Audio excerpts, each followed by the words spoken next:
نافرمانوں سے لوگ نفرت کرتے ہیں۔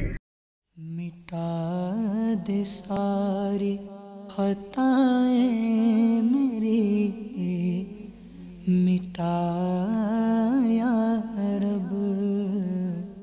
نیکی کی دعوت جو کہ دعوت اسلامی کتاب ہے، اس کے پیج نمبر 302 پر ہے۔ حضرت سیدتنا عائشہ صدیقہ رضی اللہ تعالی عنہا کا ارشاد، جب بندہ اللہ کی نافرمانی کا کوئی عمل کرتا ہے تو اس کی تعریف کرنے والے لوگ اس کی مذمت کرنے لگتے ہیں۔ حضرت سیدنا ابو درداء رضی اللہ تعالیٰ عنہ فرماتے ہیں، اس بات سے ڈرو کہ مومنین کے دل تم سے نفرت کرنے لگے اور تمہیں اس کا پتہ بھی نہ ہو۔ حضرت سیدنا فضیل رضی اللہ تعالیٰ عنہ فرماتے ہیں، جو بندہ اکیلے میں اللہ کی نافرمانی کرتا ہے، اللہ پاک مومنوں کے دلوں میں اس کے لیے اپنی ناراضی اس طرح ڈال دیتا ہے کہ اسے اس کا شعور یعنی پتہ بھی نہیں ہوتا۔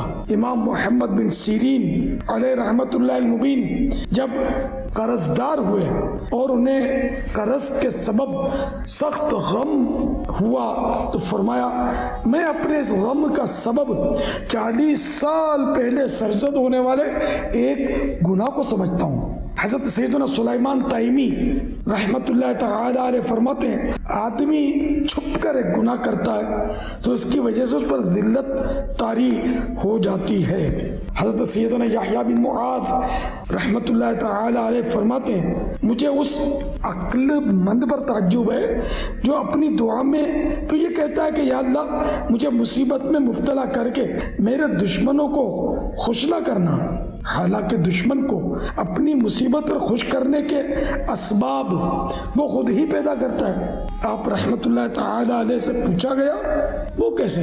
تو جواباً فرمایا وہ اللہ کی نافرمانی کرتا ہے اور اس طرح قیامت کے دن اپنے دشمنوں کو خوش کرے گا۔ یہاں بھی دے عزت وہاں بھی دے عزت، الہی پہ مصطفیٰ جان رحمت صلی اللہ تعالی علیہ وآلہ وسلم۔ صلو علی الحبیب صلی اللہ تعالی علی محمد۔ مدنی چینل دیکھتے رہیے۔